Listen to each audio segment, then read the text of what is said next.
चलो बच्चों, आज हम लोग न्यूमेरिकल सेशन नहीं करने वाले हैं। आज क्लास 11th के एक बहुत ही इम्पॉर्टेंट टॉपिक है, थ्योरेटिकल टॉपिक है। This is stoichiometry. और नॉर्मली बच्चों को स्टेचोमेट्री में काफ़ी दिक्कत होती है कि स्टेचोमेट्री के सवाल कैसे बनाया जाए, क्योंकि क्लास 11th के बच्चे बिगिनर होते हैं केमिस्ट्री के तौर पे। तो इसलिए आज हम स्टेचोमेट्री के टॉपिक को एक्सप्लेन करने वाले हैं थियोरेटिकली। देन आफ्टर इसके कुछ एग्जांपल्स, अच्छे एग्जांपल करवाऊंगा ताकि आपको उससे स्टेचोमेट्री के कंसेप्ट पूरी तरीके से क्लियर हो जाए। अब देखिए, स्टेचोमेट्री का क्या मतलब है। मान लीजिए कि ये हमारा रिएक्टेंट है और ये हमारा प्रोडक्ट है। मैं ए और बी को रिएक्टेंट कह देता हूं यहां पे, और सी और डी को मैं क्या कहता हूं, प्रोडक्ट कहता हूं। अब स्टेचोमेट्री सिंपली एक कैलकुलेशन होता है। सवाल है किस तरीके का calculation? Quantitative calculation. Quantitative calculation. अब जब मैं वर्ड यूज करता हूं क्वांटिटेटिव कैलकुलेशन, इसका क्या मतलब है? मान लीजिए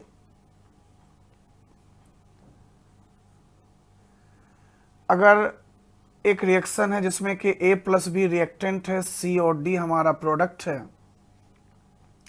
अगर आपसे ये कह दिया जाए कि बताओ 20 ग्राम बी से प्रोडक्ट डी का अमाउंट कितना बनेगा, क्वेश्चन मार्क है। मतलब इस रिएक्शन में एक रिएक्टेंट का अमाउंट दे रखा है, प्रोडक्ट का अपने को चाहिए। मतलब जो दे रखा है वो हमारे लिए एक नोन क्वांटिटी हो गया।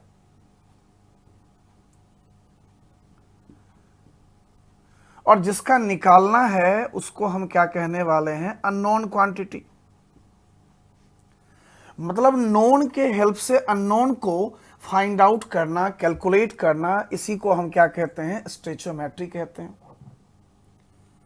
अब बी का जो गिवन क्वांटिटी है वो वेट में दे रखा है, 20 ग्राम दे रखा है, और डी का भी वेट पूछ रहा है आपसे। कई बार ये भी हो सकता है A plus B, C plus D, और आपको कंडीशन कह दिया जाएगा कि एसटीपी कंडीशन है।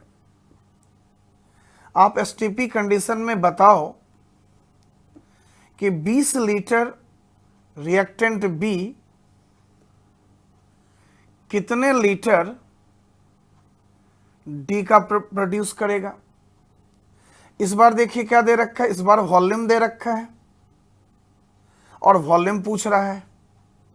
तो ये भी एक तरीके का क्वांटिटेटिव कैलकुलेशन ही है, ये भी एक तरीके का स्टेचोमेट्री ही है। मतलब पहली बार में मैंने क्या बोला कि वेट दे रखा है, आपको वेट निकालना है। सेकेंड पॉइंट में मैंने क्या बोला कि वॉल्यूम दे रखा है, वॉल्यूम निकालना है। और कई बार ये भी हो सकता है कि वेट दे रखा हो, वॉल्यूम निकालना पड़े, या वॉल्यूम दे रखा हो, वेट निकालना पड़े। तो ये जो कैलकुलेशन है ये एक तरीके का स्टेचोमेट्री कहलाता है। अब सवाल है कि स्टेचोमेट्री के कोई भी सवाल क्वेश्चन आए उसको हम डील कैसे करें, क्या तरीका है डील करने का, छोटे से छोटे बेसिक से बेसिक क्वेश्चन और अच्छे सवाल को भी हमें समझने का क्या तरीका है इस स्टेचोमेट्री के थ्रू। अब सबसे जरूरी कंडीशन स्टेचोमेट्री के लिए क्या होता है? सबसे जरूरी कंडीशन, सबसे इंपॉर्टेंट कंडीशन है कि जिस रिएक्शन के भीतर हम स्टेचोमेट्री की बात करेंगे वो रिएक्शन का बैलेंस होना जरूरी है। Balance must required.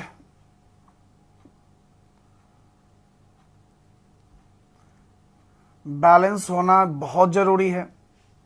हाँ, अगर आप बैलेंसिंग नहीं करते हो तो एक दूसरा तरीका है POAC, जो कि इस टॉपिक के बाद मैं आपको वो भी एक वीडियो उसके लिए भी बनाऊंगा, principle of atomic conservation theory.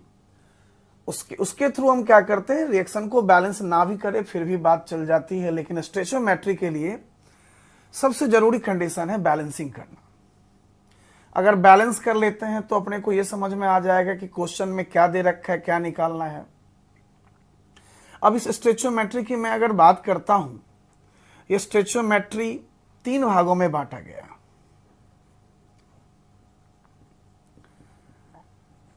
First part जो होता है वो मास मास रिलेशन होता है। जो सेकेंड पार्ट है, this is mass volume relation.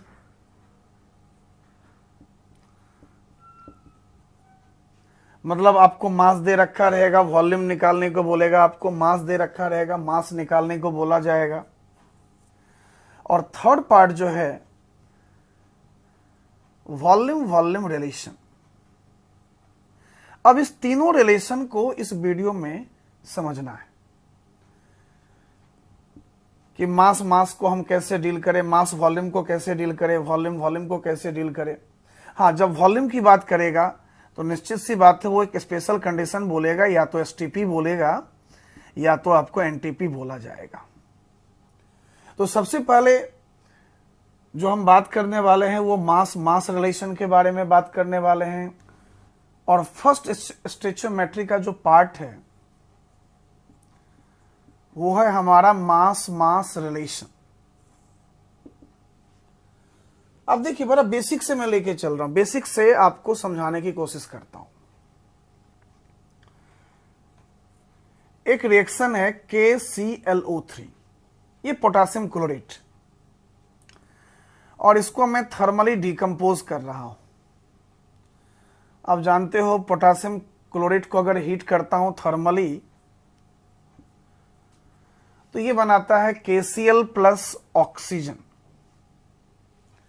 अब देखिए, आपसे सवाल क्या कहा जा रहा है कि इसके 60 ग्राम से बताओ ऑक्सीजन का वेट कितना बनेगा, क्वेश्चन मार्क मैंने लगा दिया। अब देखिए, इस रिएक्शन में KClO3 का मास दे रखा है।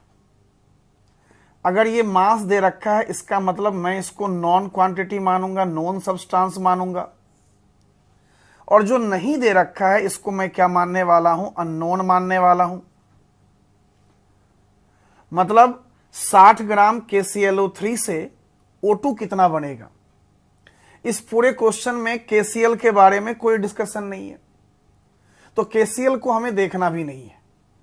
जिसके बारे में डिस्कशन हो उसी को फोकस करते हैं।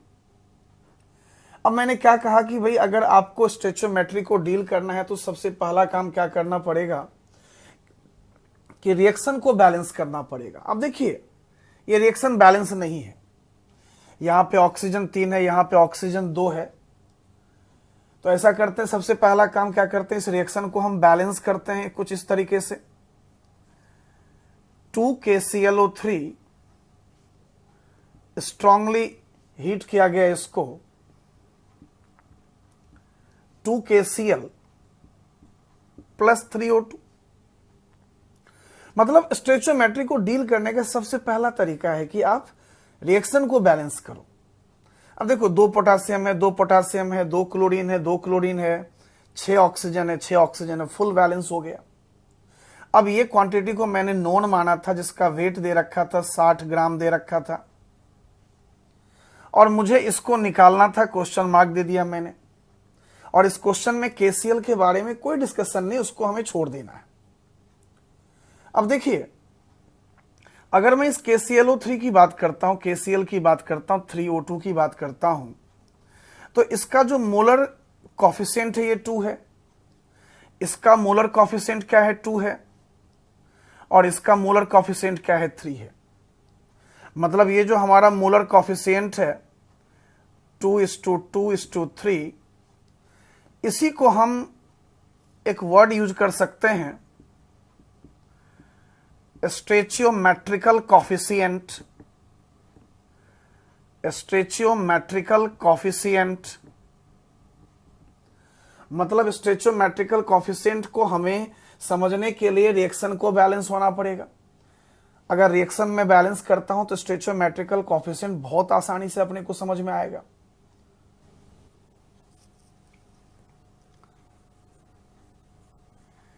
ये हमारा रिएक्शन था 2KClO3, थर्मली डिकम्पोज किया मैंने इसको 2KCl + 3O2। अब देखिए इसका मास दे रखा था 60 ग्राम और इसका वेट अपने को चाहिए।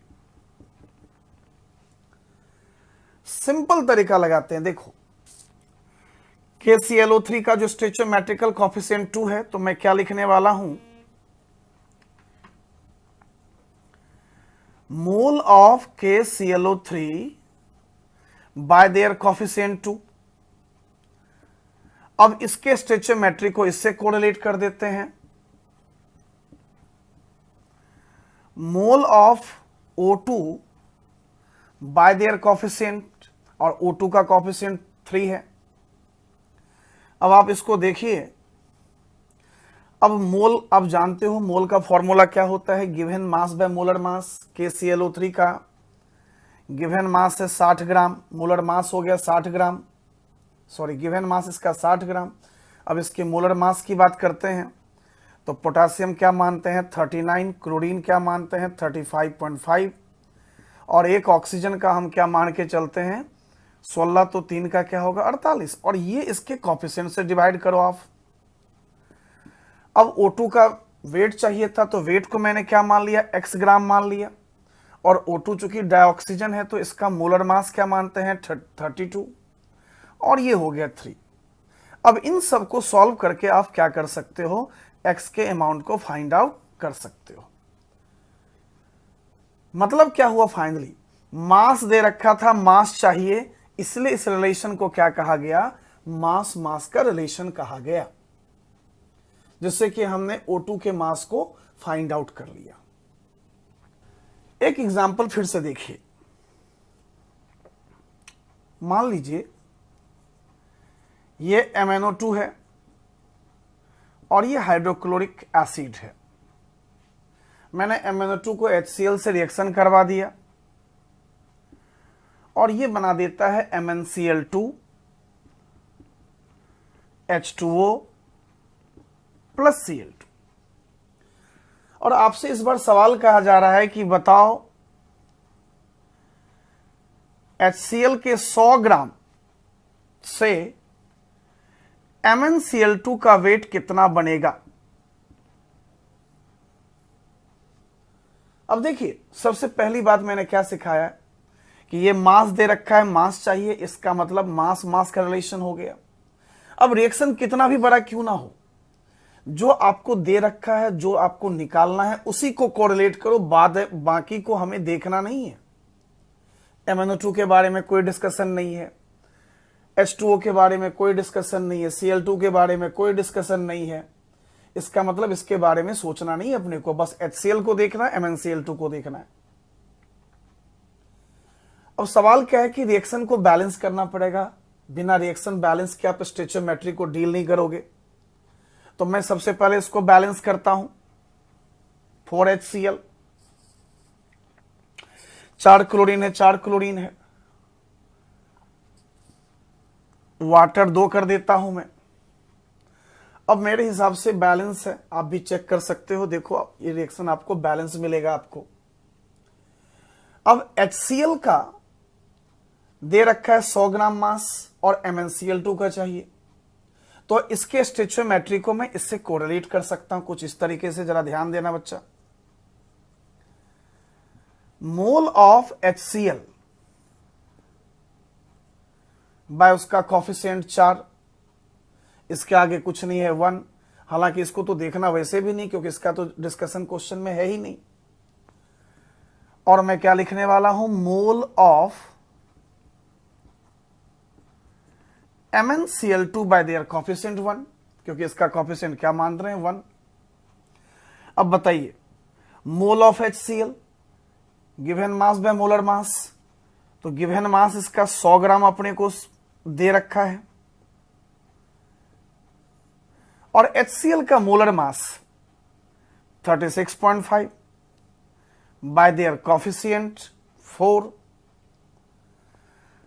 अब MnCl2 का मास चाहिए तो उस मास को मैं क्या कर लेता हूं, x मान लेता हूं, और MnCl2 का मोलर मास, मैग्नीज का मास 55, क्लोरीन क्या हो जाएंगे 71 और बाय देयर कॉफिशिएंट 1। इसको अगर सॉल्व करें तो 100 upon 36.5 into 4 and x upon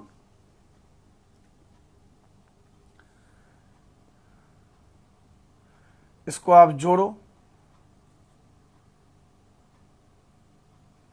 55 plus 71 126 bye 1। अब इससे आप क्या निकाल सकते हो, x को फाइंड आउट कर सकते हो। कहने का मतलब क्या है कि मास और मास के रिलेशन में हम क्या समझते हैं कि अगर एक किसी सब्सटेंस का अपने को मास दे रखा है, दूसरे के मास को हम फाइंड आउट कर सकते हैं, and this is the quantitative relation की बात होती है। हाँ, अब इसमें क्वेश्चन के तरीके थोड़े बदल सकते हैं।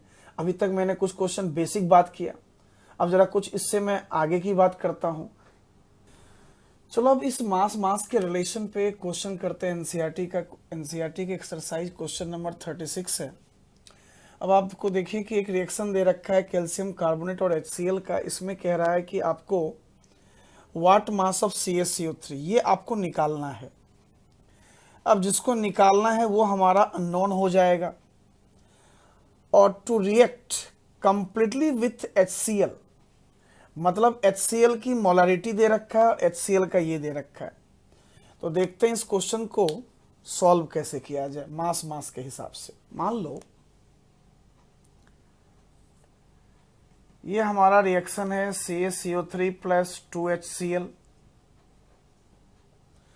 और ये चेंज हो गया CaCl2 plus H2O plus CO2, और आपसे कहा जा रहा है कि what mass of calcium carbonate. मतलब इसके नीचे में मैंने क्वेश्चन मार्क लगाया और इसका मोलरिटी दे रखा है 0.75 और वॉल्यूम दे रखा है 25 ml। और आपसे सवाल कह रहा है कि बताओ इसका मास क्या चाहिए ताकि HCl के साथ ये पूरी तरीके से रिएक्शन कर ले। जैसा कि मैंने आपको बताया कि भाई स्टोइचियोमेट्री में जिसको हमें कोरिलेट करने को कहता है उसी को समझना है। इस पूरे क्वेश्चन में CaCl2 के बारे में कोई डिस्कशन नहीं है, वाटर के बारे में कोई डिस्कशन नहीं है, CO2 के बारे में कोई डिस्कशन नहीं है, तो हमें उसको देखने की जरूरत नहीं है। सबसे पहला काम क्या करना पड़ेगा, रिएक्शन को बैलेंस करना पड़ेगा। बिना बैलेंस का स्टोइचियोमेट्री आप डील नहीं कर पाओगे। देखो रिएक्शन बैलेंस है कि नहीं है। रिएक्शन यहां पे बैलेंस, इसका मतलब ये रिएक्शन फुल बैलेंस है। अब देखिए इसके आगे कॉफिशिएंट 1 मानते हैं, इसके आगे का कॉफिशिएंट मोलर कॉफिशिएंट स्टोइचियोमेट्रिकल कॉफिशिएंट 2 मानते हैं। अब इस HCl का मोलरिटी दे रखा है, वॉल्यूम दे रखा है। अब बताइए इसको अगर हम कोरिलेट करें, किस तरीके से कोरिलेट करेंगे। मोल ऑफ CaCO3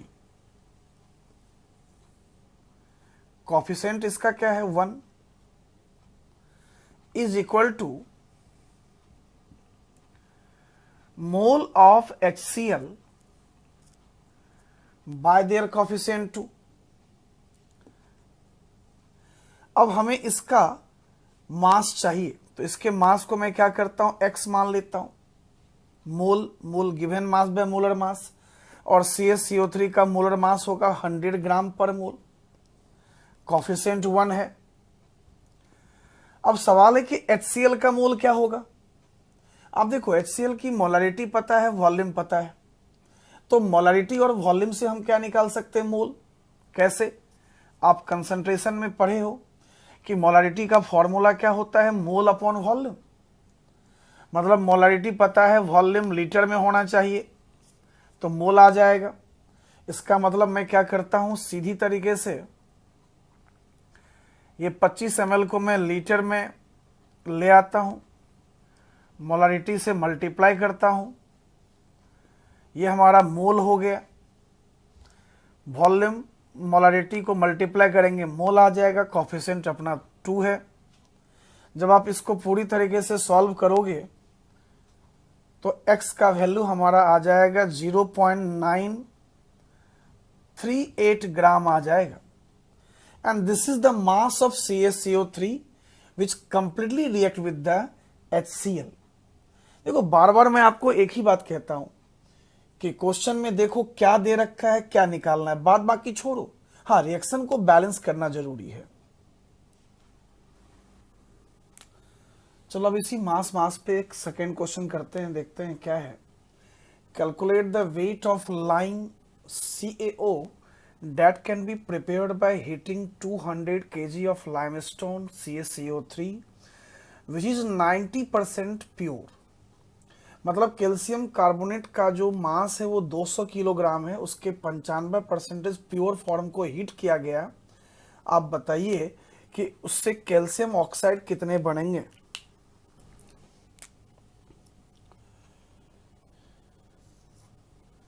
ये हमारा है CaCO3 लाइमस्टोन, और मैं इसको हीट कर रहा हूं। ये कैल्शियम ऑक्साइड और ये कार्बन डाइऑक्साइड गैस। अब इसका मास दे रखा है 200 किलोग्राम। कहता है इसको हीट करो तो बताओ CaO कितना बनेगा। वेट क्वेश्चन मार्क है। मतलब इस क्वेश्चन में CaCO3 हमारा नॉन क्वांटिटी हो गया, CaO हमारा अननोन क्वांटिटी हो गया, और कार्बन डाइऑक्साइड का कोई डिस्कशन नहीं कर रहा तो उसको हम छोड़ देते हैं फिर। लेकिन एक बात आपको और कहा गया कि आप जो CaCO3 को हीट कर रहे हो उसका 75% प्योर फॉर्म, मतलब 200 kg का 75%। इसका मतलब क्या हो गया, 150 kg को हमने हीट किया। अब देखो रिएक्शन बैलेंस है, इसका कोफिशिएंट 1 है, इसका कोफिशिएंट भी 1 है, तो मैं अब इसको कैसे कोरिलेट करने वाला हूं, कुछ इस तरीके से। Mole of CaCO3 by their coefficient, stoichiometrical coefficient 1 is equal to mole of CaO by their coefficient 1।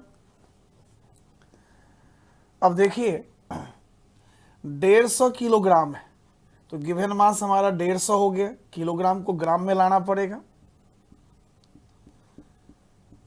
Bye molar mass, calcium carbonate का मोलर मास 100 बाय कोफिशिएंट 1, और अपने को मोल ऑफ CaO चाहिए तो गिवन मास को मैं x मान लेता हूं, और मोलर मास क्या हो जाएगा, कैल्शियम 40, ऑक्सीजन 16, 56 बाय 1। जब आप इसको सॉल्व करोगे तो x का वैल्यू 106.4 किलोग्राम, मतलब इतने अमाउंट CaO का फॉर्मेशन होगा। तो ये क्वेश्चन एक तरीके से मास के रिलेशन पे था। अब इसी मास के रिलेशन पे एक नया कंसेप्ट आ जाता है, कंसेप्ट ऑफ रेजिड्यू। तो जरा हम इस कंसेप्ट ऑफ रेजिड्यू को समझे कि आखिर रेजिड्यू का मतलब क्या होता है। अब इसी मास और मास के रिलेशन में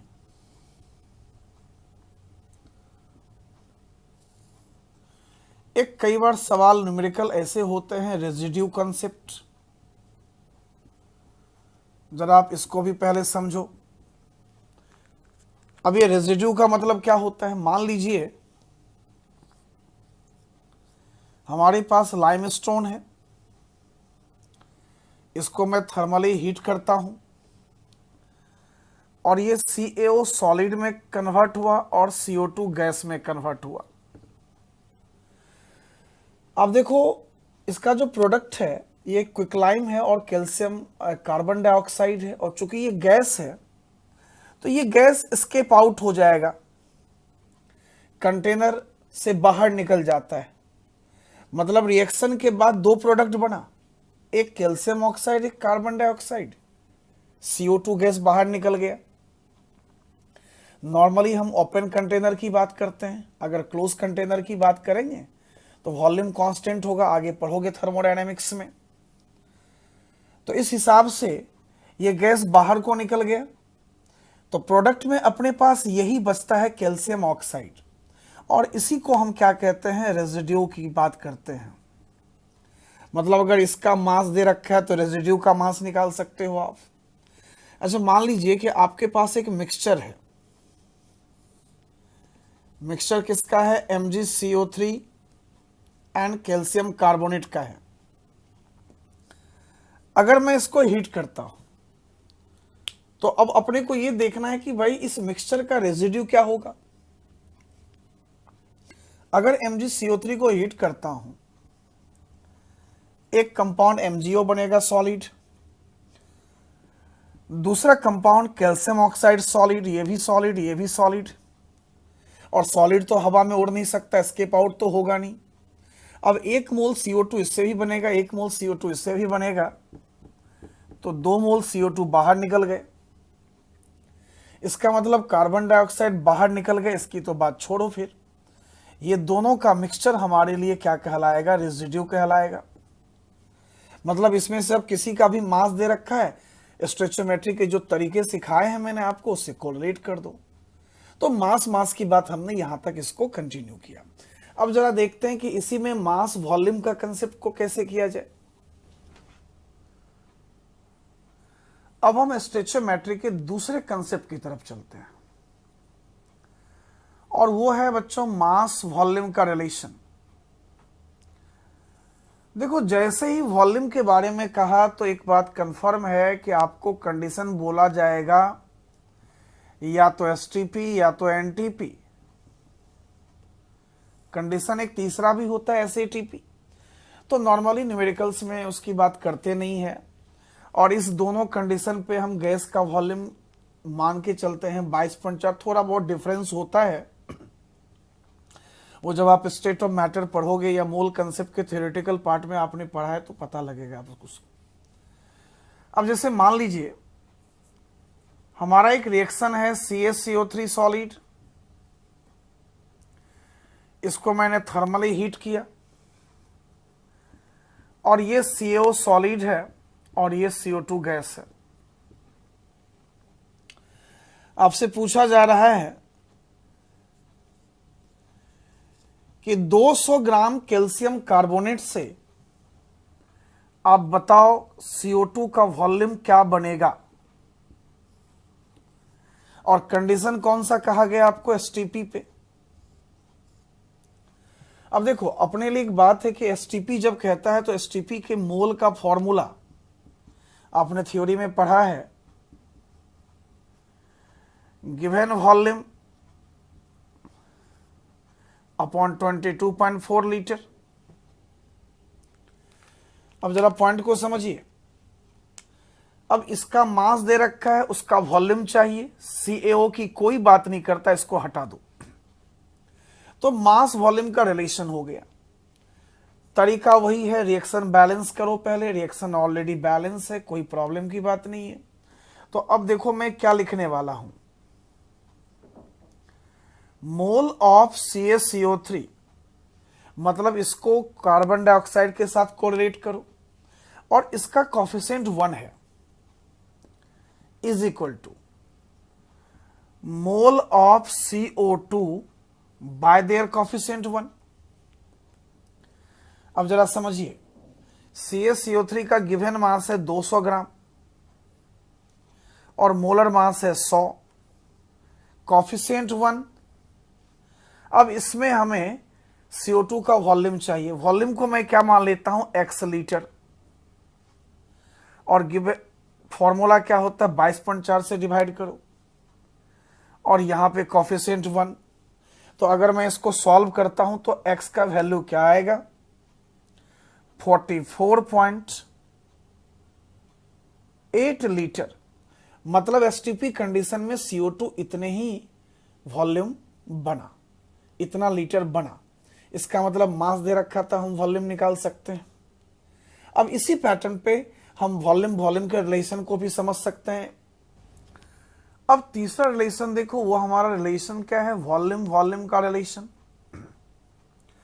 मतलब अब मास का कोई एक्सप्लेनेशन नहीं है, अब अननोन क्वांटिटी भी वॉल्यूम में देगा और नोन तो वॉल्यूम में होगा ही होगा। मतलब दोनों का ही V और V का रिलेशन इस बार होने वाला है। अगर बार बार कहता हूं कि अगर वॉल्यूम की बात करता है तो हमेशा वो एसटीपी एनटीपी की बात करेगा, बिना इसके बाद तो हम आगे बढ़ नहीं सकते हैं। मान लीजिए एक रिएक्शन है, 1 मोल नाइट्रोजन लिया, 3 मोल हाइड्रोजन लिया मैंने, और ये 2 मोल अमोनिया बना दिया। आपसे कहा जा रहा है कि आप बताओ कि हाइड्रोजन के 20 लीटर नाइट्रोजन के कितने वॉल्यूम से रिएक्शन करेगा। How many litres of nitrogen react with 20 litre of hydrogen to form the ammonia. Simple सी बात। सबसे पहले रिएक्शन बैलेंस करो। रिएक्शन ऑलरेडी बैलेंस है, कोफिशिएंट 1 है, कोफिशिएंट 3 है, कोफिशिएंट 2 है। अब जो इसके मोल की बात करेंगे, यहां पे मोलर मास, मास का कोई चांस नहीं है। तो देखो इसमें हम फिर से वही कंसेप्ट, इसका निकालना है, ये दे रखा है, इसको हटा दो, इसकी कोई डिस्कशन करने की जरूरत नहीं है। मोल ऑफ N2 और उसका कोफिशिएंट 1 है, हमें N2 का तो वॉल्यूम चाहिए ही चाहिए। और मैं क्या लिखने वाला हूं, मोल ऑफ H2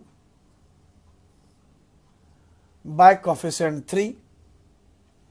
अब देखिए मोल का फॉर्मूला आप जानते हो, गिवन वॉल्यूम बाय 22.4 लीटर। अब जब 22.4 लीटर तो यहां पे x लीटर मानना पड़ेगा, x अपॉन 22.4 कोफिशिएंट 1। अब अपने को हाइड्रोजन का वॉल्यूम दे रखा है 20 लीटर, और 22.4 से डिवाइड करो। कोफिशिएंट यहां पे क्या दे रखा है, 3। बैलेंस रिएक्शन में मोलर कोफिशिएंट 3 है। अब इसको अगर हम सॉल्व करते हैं तो x अपॉन 22.4 बराबर 20/22.4 इंटू 3। इसका मतलब ये कैंसिल हो गया। x बराबर 20/3, 6.6 लीटर।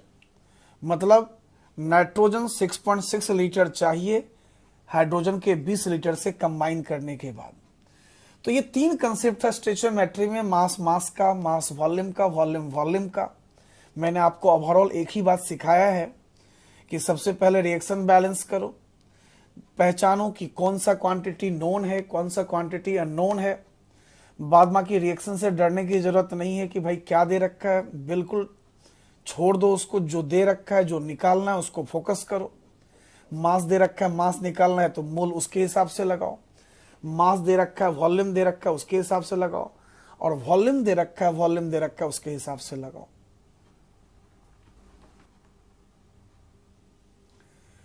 चलो अब एक और क्वेश्चन को देखते हैं, मिक्सचर बेस्ड क्वेश्चन जो कि स्टोइचियोमेट्री से हम डील करने वाले हैं। जरा इस क्वेश्चन को पढ़िए क्या कह रहा है। A mixture of FeO and Fe3O4 when heated in air to a constant weight gain. मतलब FeO और Fe3O4 का मिक्सचर है, उसको एयर के साथ मतलब O2 के साथ हीट किया गया है, और मिक्सचर के जो वेट में गेन है 5% का गेन है ये। Find the composition of the initial mixture. मतलब उस मिक्सचर की बात करता है, लेकिन मिक्सचर का वेट पता नहीं है। तो अब देखते हैं इस क्वेश्चन को हम सॉल्व कैसे करें। अपने पास एक मिक्सचर दे रखा है और ये मिक्सचर जो है ये FeO और Fe3O4 का है और आपसे कहा जा रहा है कि इसको एयर के साथ हीट करो। हीट करने के बाद क्या बनता है?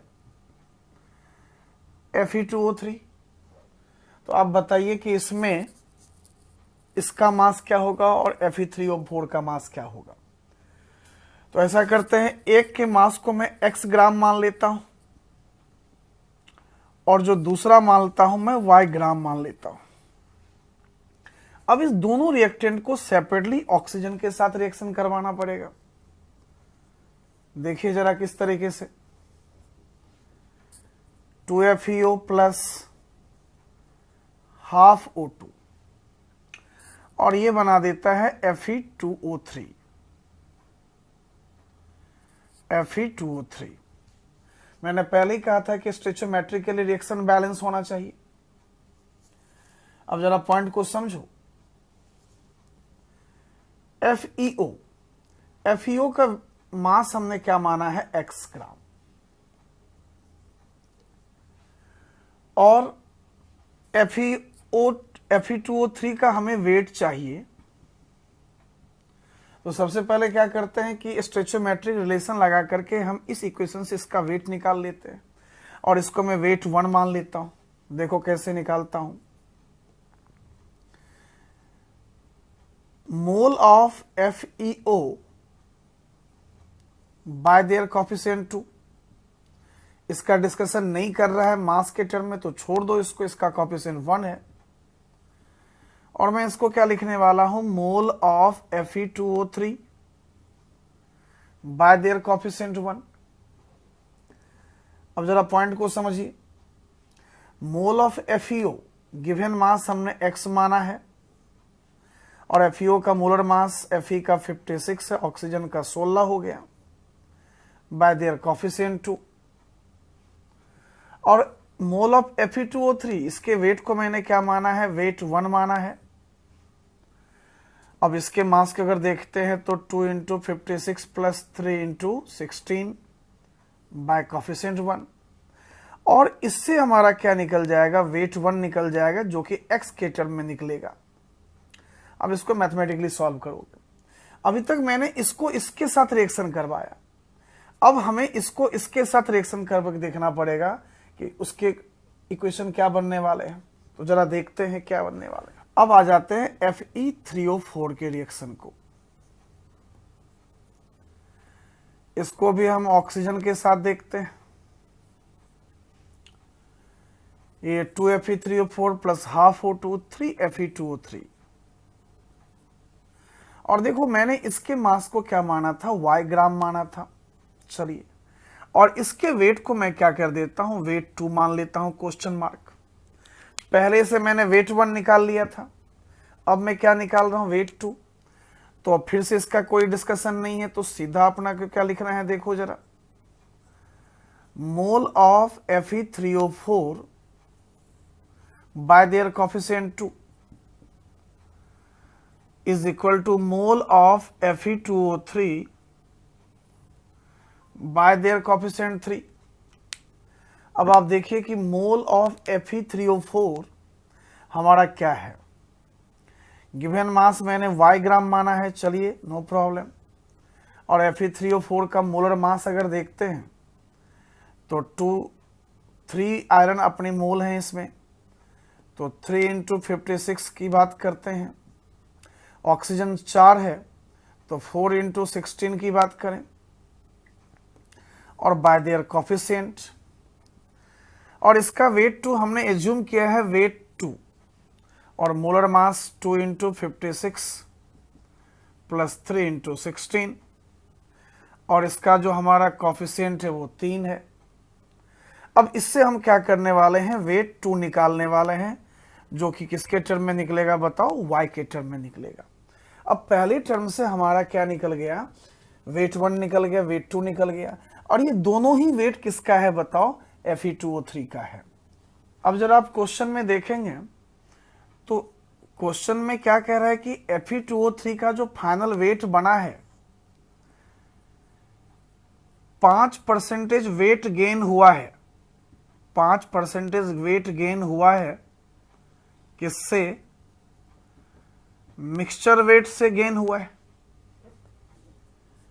इसका मतलब क्या हो गया कि इसके वेट को मैं क्या लिखूंगा, वेट 1 जो मैंने प्रीवियसली निकाला है, आप निकालोगे, कैलकुलेट करोगे, प्लस वेट 2 इससे आया था, इज इक्वल टू, अब देखो 5% गेन है तो मिक्सचर वेट हमारा क्या हो गया, x plus y, x plus y plus x plus y into 5/100, 5% weight gain कह रहा है।